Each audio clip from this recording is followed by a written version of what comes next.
네. 네. 오랜만에 모시는 이분과 함께 지금 네. 시장에 대한 이야기 좀 나눠보겠습니다. 신영증권 박소연 이사님, 어서 오십시오. 어서 네, 오세요. 안녕하세요. 네, 반갑습니다. 네. 리포트를 하나 내셨는데 제목이 굉장히 낯서네요. 포퓰리즘과 재정의 시대. 네, 맞습니다. 선거 때문인가요? 어떤 뜻이죠? 이게 뭐 내년에 선거가 많기 때문에 그런 것도 있고요. 네. 아시겠지만 미국은 11월에 대선이 있고 우리나라 4월에 총선이 있고 네. 그리고 뭐 인도, 인도네시아, 유럽 의회 뭐 굉장히 선거 많은데 이게 중요한 게 올해 사실은 경기 침체 연초부터 그런 얘기는 굉장히 많이 했는데 사실상 경기도 뭐 아주 좋았던 건 아니지만 나쁘지 않았고 시장도 굉장히 잘 견뎠고 왜 그런가라고 생각을 해보면 사실상 이 재정이라는 이 정책적인 효과가 네. 계속 시장을 좀 버팀목으로 작용을 했던 것 같아요. 네, 네. 뭐 우리나라 같은 경우에는 제가 기억이 나는 게 올해 이제 연말이니까 한번 1년을 복귀를 해보면 1월 달에 둔촌주공 살리기라고 해가지고 굉장히 이슈가 많이 됐었어요. 네, 맞아요. 근데 그때 어떻게 보면 사실은 그 둔촌주공이 사실은 분양에 성공을 하느냐 마느냐가 굉장히 이제 뭐 투자자들한테도 그렇고 정책 당국한테도 초미의 관심사였는데 네. 전격적으로 정책을 풀고 그리고 정책 대출, 정책 모기지를 계속 집행을 해서 어찌 보면 위기를 잘 넘겼거든요. 근데 이게 미국도 사실 마찬가지인 게 팬데믹 이후에 그 지원금이나 이런 것들을 단번에 끊지를 못했고요. 사실 뭐 지금 가계의 초과 잉여저축 이거 이제 얼마나 남았냐 이코노미스트들이 굉장히 많이 봤는데 네. 원래는 9월 달이면 소진된다, 10월 달이면 소진된다. 근데 저희가 요새 다시 집계해 보니까 아직도 소진이 안 됐어요. 그러니까 이 얘기는 사실 정책 효과가 계속 연간으로 들어오면서 실질적으로 경기가 침체에 빠지지 않도록 계속 밑을 받쳐주고 있었다는 얘기거든요. 네.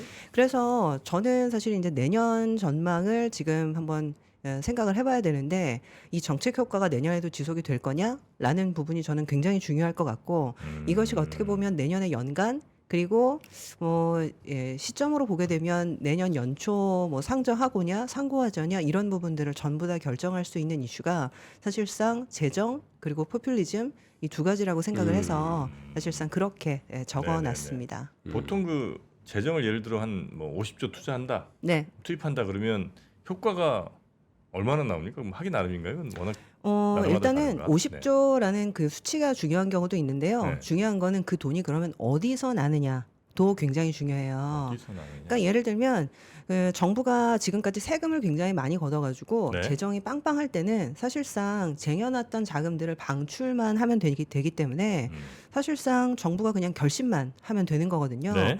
근데 이제 지금은 사실 문제가 좀 복잡한 게 지금 정부가 돈이 없다라는 거를 누구도 다 알고 있어요. 그러니까 지금 코로나를 거치면서 미국도 재정에 빵꾸가 났고 우리나라도 사실은 지금 세수가 부족하고 그러다 보니까 미국도 우리나라도 채권 발행을 굉장히 많이 해야 되는 상황이거든요. 네네네. 그러다 보니까 이게 경제학 교과서 예전에 들춰보시면 구축 효과라고 있습니다. 결국에는 채권을 많이 찍어서 경기 부양을 해야 되는 상황이면 그 돈은 어디서 오는데 결국에는 밑에 돌 빼서 윗돌 이렇게 되는. 베어막는 약간 이제 이런 형태로 가다 보니까 이게 좋은 거야 나쁜 거야 헷갈리는 거죠. 그래서 사실상 계속적으로 지금 재정 정책을 지속할 수 있는 상황이야. 이 부분에 저는 아마 내년 초반에 시장이 질문을 던지는 과정들이 분명히 있을 것이다라고 보고 있고요. 사실 내년 초가 그래서 저는 저희 신영증권은 지금 상저하고 전망을 갖고 있는데요. 네. 내년 초 한 2, 3월 정도의 변동성이 한번 올 것이고 하락 아마 변동성이죠. 그렇죠. 하락 변동성이죠. 그래서 그 변동성이 주식을 사실 사기 위한 굉장히 좋은 타이밍이 될 것이다라고 말씀을 좀 드리고 있어요. 네. 어쨌거나 연초에 이런 정책 효과들이 좀 줄어드는 시기가 분명히 좀 올 것 같고 이런 부분들이 하나의 좀 매수 타이밍을 제공한다라고 보는 거죠. 내년은 일단 그 상반기에 조금 안 좋게는 보시는군요. 그러니까 그때는 네. 경기도 안 좋고 주가도 안 좋아요? 아니면 일단 가장 중요한 거는 경기는 지금 후행 지표입니다. 네. 그러니까 어찌 보면 정책이 들어오느냐 들어오지 않느냐가 경기를 결정하는 상황이기 때문에 지금 자생력은 없거든요. 사실 경기가 지금 자율적으로 이제 반등해가지고 좋아질 수 있는 그런 상황이 아니라 계속적으로 통화 정책, 재정 정책 도와줘야 경기가 좋아질 수 있는 상황이라고 네네. 다들 보고 계시잖아요. 음. 근데 이제 안타깝게도 내년 초가 이런 정책 효과가 살짝 공백기가 생기는 어떤 시점들이 면에서 있습니다. 내년 초. 그 실제로 제가 몇 가지 보여드릴게요. 네. 여기 그 준비한 차트가 있는데요. 네, 여기 오른쪽 차트를 좀 보여주시면 됩니다. 미국채 일드 커브인데요. 그 내년도 이제 금리 인하는 거의 기정사실화가 되고 있거든요. 근데 중요한 거는 기정사실화는 됐는데 그러면 시작 시점이 상반기야, 하반기야? 이거는 아직 결정되지를 않았습니다. 근데 시장은 일단 내년에 내려준대. 일단은 이 부분에 대해서는 환호를 하고 있는데 지금 시장에서는 지금 경기 펀더멘탈이 빨리 꺾어지고 있기 때문에 내년도 3월에는 내려야 되라고 얘기하는데 여기 지금 미국채 일드 커브를 보시게 되면 현재 채권 시장에서는요. 여기 빨간색 동그라미가 1년이거든요. 6개월까지는 그다지 사실은 인하가 없고요. 내년 한 6월 지나서 하반기가 돼서야 지금 본격화된다라고 생각을 하고 있거든요. 근데 어떻게 보면 그럼 상반기로 당기면 되는 거 아니야? 근데 지금 연준 인사들 내부에서도요 말이 다 달라요. 지금 이제 블랙아웃 피어리어드가 끝나고 지금 연준 인사들이 발언을 시작을 하고 있는데 어제 메리 데일리 같은 샌프란시스코 연은 총재는 좀 빨리 내려도 되는 거 아니야? 라고 얘기했는데 그 사람 말고는 지금 우리는 그런 얘기를 한 적이 없다. 시장이 조금 앞서가고 있다. 오해하고 있다. 그러면서 상반기 조기 금리 인하에 대해서는 부인을 하고 있거든요. 그러면 사실 내년 상반기는 생각보다는 금리 인하가 빨리 들어오기 어려운 조금 공백기에 해당한다라고 생각을 할 수가 있고요. 근데 이제 또 사실은 중요한 게 그러면은 이렇게 통화정책 공백기에 재정이라도 빵빵하게 들어와주면 사실 괜찮습니다. 근데 이제 재정 관련해서는 제가 장표를 하나 더 좀 보여드릴 텐데요. 여기 이제 왼쪽에 사진이 하나 있습니다. 이분이 이제 이번에 그 미국의 신임 하원의장 이 마이크 존슨이라는 사람인데 이분이 이제 공개석상에서 나는 트럼프를 지지한다라고 공식적으로 인정을 했던 분인데 이번에 하원 의장이 됐어요. 근데 이분이 들어와서 이번에 처음 한 일이 뭐냐면요. 내년도 임시 예산안을 통과를 시키는 겁니다. 사실 지금 내년도가 되기까지 정말 2주도 안 남았거든요. 근데 임시 예산안 내년도가 지금 되기 2주밖에 안 남았는데 아직도 그냥 확정 예산안이 통과가 안 되고 임시 예산안만 통과가 된 거예요. 지금 이제 내년 예산안을 두 개로 분할을 해가지고요. 하나는 1월 말에 만료되는 임시 예산안, 하나는 2월 초에 만료되는 임시 예산안. 요거 두 개만 통과시켜놨는데 그 이유가 내년도 선거가 있다 보니까 민주당은 계속적으로 예산을 더 쓰고 싶어 하고요. 근데 공화당은 아니 민주당이 너무 예산을 펑펑 쓴다. 네네. 사실상 저렇게 예산을 많이 쓰니까 재정도 펑크가 나고 거기에다 계속적으로 국채 발행을 많이 해야 되니까 금리도 올라가고 인플레 올라가고 세율도 올라가고 그러니까 민주당이 잘못하고 있다라는 얘기를 하려고 사실상 예산안을 지금 일부만 통과시켜 놓고 전체 예산 확정을 안 하고 있는 거거든요. 그래서 이제 내년도 사실은 1월 말 2월 초에 이 셧다운 관련된 이슈, 이 예산안이 곧바로 사실은 이 통과가 되지 못하면은 내년 그러면 예산은 좀 줄어들 수 있는 거야에 대해서 시장이 걱정을 하는 구조가 다시 발생을 할 수 있다는 거죠. 그래서 결국에는 내년 아마 2, 3월은 시장은 아직도 자생적인 회복 능력을 아직 확보를 하지 못했는데 통화 정책도 조기 인하가 들어와 주지 않고 재정도 계속적으로 쓸 수 있는 상황이 아닌가 헷갈리는 상황이 들어오게 되면 네. 일단 연초는 지표는 악화되는데 버팀목은 없기 때문에 불안해할 수 있는 상황들이 온다는 거죠. 주식은 저는- 이미 올라 있고. 그렇죠. 그래서 어찌 보면 그런 과정이 보통은요 시장이 저는 응석을 부리는 과정일 수도 있다라고 생각을 해요. 지금은 사실 이 정책이 없으면 경기도 시장도 무사하기 어려운 상황인데 정책 당국자들이 지금 나이브하게 생각할 때가 아니다. 빨리 정책을 시행을 해줘야 된다라고 땡깡을 부리고 응석을 부리는 그런 과정들이 한 번씩은 있는데 내년 초가 공교롭게도 지금 그런 상황이 아닌가라고 보고 있거든요. 근데 어쩌면 지금도 응석을 막 부린 결과 네, 알았어 그렇게 해준 느낌? 거기다가 이제 선거가 다가오고 미국 기준으로 네네. 그러면 이제 바이든 입장에서는 지금까지는 인플레이션 잡기에 총력을 기울였다면 인플레이션은 거의 잡혀 있으니까 경기를 진작시키려는 여러 가지 정책들을 할 가능성이 있으니까 아까 말씀하신 그 공백기가 있을지언정 그건 굉장히 짧게 지나가지 않겠냐 이런 네. 생각을 하는 거잖아요. 네, 저도 사실은 내년 연간으로는 좋게 보고 있어요. 결과적으로는 이 선거가 있는 해에 정책이 없어진다는 건 상상하기 어렵기 그러니까. 때문에 연간으로는 상당히 좋다고 봅니다. 근데 중요한 거는 공교롭게도 지금 통화정책, 재정정책의 그 공백기가 동시에 벌어지는 일들이 사실상 지금 2월 전후 있기 때문에 네. 일단은 이 연초의 변동성을 좀 잘 활용해서 오히려 저가 매수의 기회로 삼으시면 좋겠다. 그렇게 말씀을 좀 드리고 있습니다. 그 하반기 오면서 제일 좋아지는 거는 뭐 금리 인하라든지 이런 거예요? 일단은 올해는 사실은 이게 S&P 500이 아니라 S&P 7이다. 그렇게 얘기가 나올 정도로 일곱 네, 종목. 네, 정말 7종목만 네네네. 올랐고 493개는 그냥 정말 들러리였다. 뭐 이런 얘기가 많이 나오는데 내년도에는 사실 그 정반대가 될 수도 있겠다는 생각이 좀 들어요. 요새 뭐 제가 이제 세미나 다니고 하다 보면 많이 듣는 얘기가 금리 인하 이꼴 성장주 아닙니까? 라고 많이 얘기하시거든요. 그러니까 저는 사실은 이게 원론적으로 다들 이제 금리 인하를 했을 때 빅테크가 좋고 성장주가 좋았던 경험 때문에 이제 그런 식으로 우리가 학습이 되어 있는 것 같은데 그냥 가슴에 손을 얹고 지금 금리가 내려가면 어떤 업종이 제일 좋아지지? 라고 생각을 하면 금리를 올리면서 가장 피해를 봤던 사실 섹터가 좋아지기 마련이거든요. 네. 사실 올해는 사실 금리도 사실은 이제 덜 올려주고 그러면서 이제 가장 좋았던 게 사실 빅테크였기 때문에 빅테크가 피해를 보진 않았습니다. 오히려 더 올랐죠. AI나 이런 것들 때문에. 그래서 이제 내년도 보면 저는 오히려 경기가 사실은 자연스럽게 원복을 하는 과정들이 한번 내년에 나타나는 게 아닌가라고 생각을 좀 하고 있고요. 어찌 보면 그래서 금리가 뭐 100bp가 됐든 뭐 그 이상이 됐든 내려갔을 때 결국에는 경기에 좀 자연적인 회복력이 좋아질 수 있는 과정들이 나타날 수 있다는 거죠. 그래서 의외로 경기 관련된 레거시 사이클이 좋아지는 게 아닌가. 레거시라는 것들은 옛 것이라는 의미를 갖고 있는데 어찌 보면 저는 테크를 보는 관점도요. 올해는 AI냐 내지는 뭐 CXL이냐, 뭐 내지는 HBM이냐, 온디바이스 AI냐, 테크 중에서도 사실은 작은 세그먼트에 굉장히 집중을 했던 그런 상황이거든요. 네. 근데 내년도는 사실은 반도체의 재고 사이클이 한번 크게 움직이는 그런 상황들이 올 수 있다라고 하게 되면 정말 이제 자잘한 테마보다는 정말 이런 재고 사이클의 어떤 큰 흐름에 베팅을 하는 그런 상황들이 저는 가능할 거다라고 보고 있고 그래서 어찌 보면 사실은 2, 3월에 좀 변동성이 있을 때 이 대형주 그리고 이제 경기 관련된 주식들을 좀 매수할 수 있는 좀 큰 흐름이 나타날 수 있다.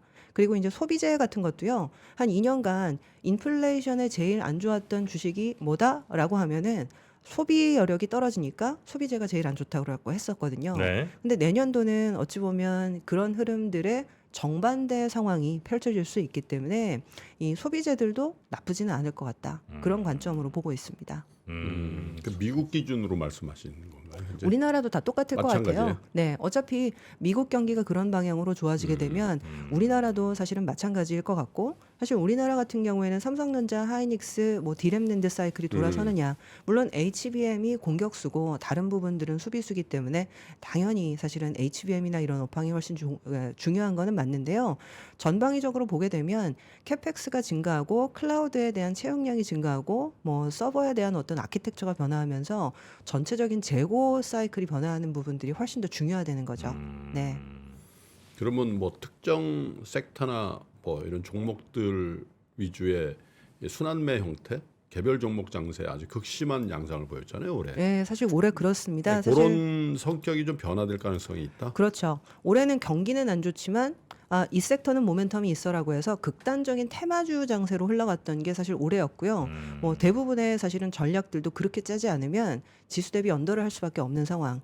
근데 내년도는 저는 정반대일 수도 있겠다. 왜냐하면 결국에는 매크로는 안 좋지만 테마는 존재하는 그런 게 아니라 매크로가 연초를 저점으로 해서 확실하게 좋아질 수 있는 턴어라운드가 나타난다면 아마도 그런 부분에 베팅할 수 있는 한 해가 좀 될 것 같다라고 보고 있고요. 일단은 그 마지막 열쇠를 쥐고 있는 건 아마 중국이 될 것 같습니다. 중국. 사실 중국은 지금 안 좋은 정도가 아니라 진짜 만약에 침체로 가면 정말 큰 사고를 치는 나라가 중국이 아니겠느냐 이런 우려까지도 나오고 있는 상황이잖아요. 네. 그래서 이제 내년 연초에 중국이 사실은 연착륙이든 경착륙이든 착륙을 해서 유의미한 회복으로 가느냐가 내년 또 사실 주식시장에 열쇠를 쥐고 있다라고 보고 있고요. 그래서 일단은 내년도는 아까 말씀드렸던 통화정책의 조기 인하에 대한 결정 여부 네. 그리고 이제 재정 관련된 지출 협상이 어떻게 합의되는지에 대한 여부 네. 그리고 이제 중국 경기에 대한 턴어라운드 네. 이 부분을 잘 보시면서 2, 3월에 투자 전략을 세우시면 저는 연간으로 네네. 상당히 좋을 것 같다 말씀드려봅니다. 중국 안 좋으면 우리도 안 좋아요? 당연히 그렇지 않을까요? 네, 아직까지도 30% 이상의 수출 비중을 갖고 있는 나라이기 때문에 네. 중국 경기가 여기에서 사실은 더 급락을 하게 되면 네. 뭐 우리나라는 뭐 상당히 피해를 입을 수밖에 없는 상황이다라고 보고 있습니다. 미 국채에 대한 투자가 붐이에요. 네네. 그리고 실질적으로 뭐 한 두 달 사이에 굉장히 큰 수익이 났죠. 네네. 10년물이 5%에서 3%대 후반까지 된 거니까. 네. 어떻게 보세요? 이 자산 배분 전략을 하시는 네네. 이사님이 입장에서. 사실 저는요. 그 미국채 투자는 이제부터는 사실은 그렇게까지 크게 권해드리고 싶지는 않습니다. 예를 들면 만기 보유를 해서 내가 원금을 돌려받고 그 사이에 이제 틈틈이 이자를 받겠다라는 만기 보유 전략이면 사실은 관계는 없는데 캐리 전략이면 오케이. 근데 그 만기까지 보유하지 않았을 때는 지금 네. 금리가 매력이 있는가라는 생각을 조금 하기는 해요. 왜냐하면 아시겠지만 만약에 내년 연초에 경기가 걱정이 돼서 다시 재정을 풀게 되고 다시 사실은 통화 정책을 원복을 한다까지는 아니지만 완화를 하게 되면 저는 결과적으로는 물가는 다시 후행적으로 튀어오를 수밖에 없다라고 생각을 하고 있거든요. 그리고 재정을 위해서 국채를 발행을 할 수밖에 없는 상황. 지원을 하려면 지금 세수가 부족하기 때문에 계속 또 국채를 찍어내야 되거든요. 이 얘기는 발행량이 증가할 수밖에는 없다라는 얘기라서 금리가 생각보다 세게 떨어지기가 아주 어려운 환경이 사실 내년이라고 보고 있습니다. 그래서 생각보다는 지금까지는 이제 금리가 떨어지는 구간이었기 때문에 한두 달 ETF에 대한 수익률도 굉장히 좋았고 이 금리가 하락하면서 이제 채권 가격이 올라가는 메리트를 누릴 수 있었던 게 지금 한 두 달 정도였는데 앞으로는 사실 그러기가 좀 어려운 환경일 수도 있기 때문에 네. 저는 지금 금리가 뭐 아주 매력적이지는 않다. 뭐 그 정도로 말씀을 드리고 있고요. 네, 그렇습니다. 아주 매력적이진 않다 지금 금리. 그게 지금 미국채가 3.93이니까 네. 10년 동안 3.93 6개월에 한 번씩 물론 연 기준으로 3.93 드실 분은 오케이. 10년 만기 보유. 네.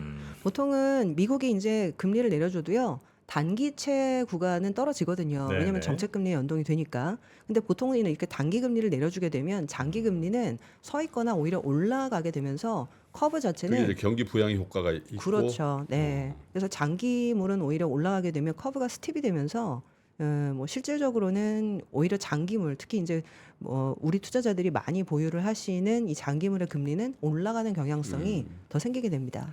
스팁이 된다는 거는 단기물이 낮고 장기물이 금리가 높은 게 원래대로니까 맞습니다. 요렇게 된다는 네, 거죠. 그래서 일커브가. 가파르다라고 네. 해가지고 영어로 이제 스팁이라는 스티프닝이라는 그런 얘기죠. 표현을 쓰거든요. 그래서 네. 반대말은 플래트닝이라는 거죠. 아, 네, 역시 채권 평탄하다. 전문가시라서 정확하게. 네네. 이런 거 네. 나올 때 한마디씩 껴야 됩니다. 제가. 그래야 존재. 그러니까 내년에 혹시 저 초에 경기가 안 좋을 때 그 네. 폭이 심하진 않습니까? 그러니까 내려가는 폭이?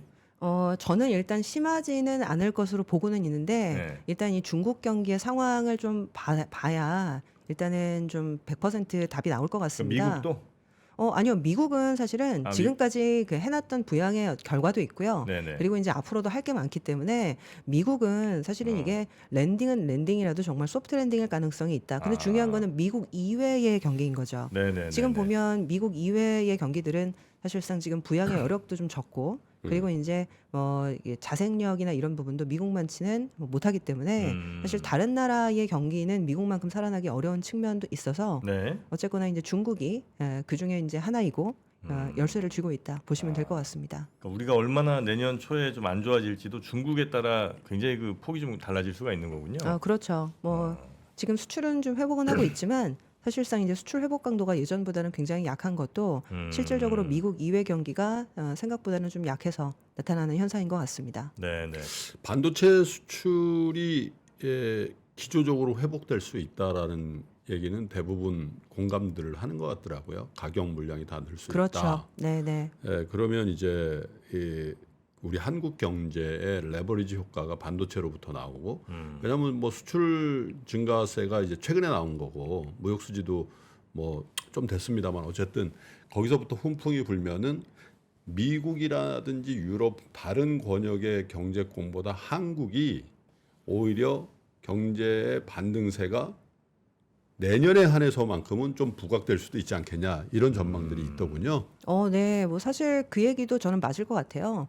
그러니까 지금 결국에는 미국이 어찌 됐거나 상반기 인하든 하반기 인하든 인하를 시작을 하게 되면 결국에는 돈은 아시아 쪽 그리고 이제 미국 정반대 쪽으로 오게 될 거고 네. 결국에는 만약에 이 여파로 중국 경기가 그래도 지금 좋지 않지만 달러가 약세가 되면서 시간을 버는 그런 구조로 가게 되면 사실 중국 경기가 반등하면서 한국도 더 세게 반등을 할 수가 있고 그리고 이제 반도체 같은 것들은 결국 지금 사실은 엔드 유저들 결국에는 최종 소비자들이 중국에 또 많이 있거든요. 네. 그래서 이제 중국의 사실 스마트폰 경기나 PC 경기나 이런 부분들이 살아나지 않아서 사실 지금 이 재고량이나 이런 것들이 줄지 않고 계속적으로 과다 재고로 가는 측면들이 있는데 내년도는 사실은 중국 경기가 여러모에서 열쇠를 쥐고 있다라고 저는 보고 있습니다. 네. 과연 온기가 아시아 특히 중국 권역 요 권역까지 올지가 이제 관건이군요. 네. 그래서 어쨌거나 그런 가능성이 저는 분명히 있다라고 생각을 하고 있고요. 그렇게 보면 굳이 사실은 올해 경기가 안 좋기 때문에 빅테크다. 라고 했었던 그런 가정들을 네. 내년까지 가져갈 필요가 있는가라는 생각을 좀 하고 있고요. 오히려 좀 역발상적으로 뒤집어서 생각을 해보자 말씀을 드리고 있습니다. 네, 네, 네. 콕 집어서 질문 하나 드리죠. 네. 피봇의 시기는 언제일까요? 저희 지금 신영증권은 지금 공식 전망은 일단 6월 달에 이제 첫 인하가 좀 들어오고 그 다음에 이제 하반기에 2번 더 인하를 한다라고 해서 3번 정도로 좀 보고 있는데요. 사실상 지금 공식 전망은 그런데 지금 시장의 어떤 그 뭐 상황들 그리고 이제 경제 지표의 어떤 환경들이 급격하게 악화되면 좀 당겨지는 상황들이 논의가 좀 빨라질 수도 있죠. 그래서 아직까지는 저희는 지금 6월 달로 보고 있기 때문에 현재 시장의 지금 기대감이 좀 이르다, 빠르다 그렇게 말씀을 좀 드리고 있는데 네네. 일단은 6월 달은 공식 전망. 근데 이제 당겨지는 부분들은 내년 연초에 한번 봐야 되겠다. 그러니까 말씀드립니다. 당겨질 때 필요 충분 조건은 경제가 생각보다 좀 더 안 좋다. 그렇죠. 그리고 물가도 걱정을 덜 해도 되나는 안심을 할 수 있는 정도 플러스 원이 있지 않을까요? 주가가 계속해서 지금처럼 랠리를 한다.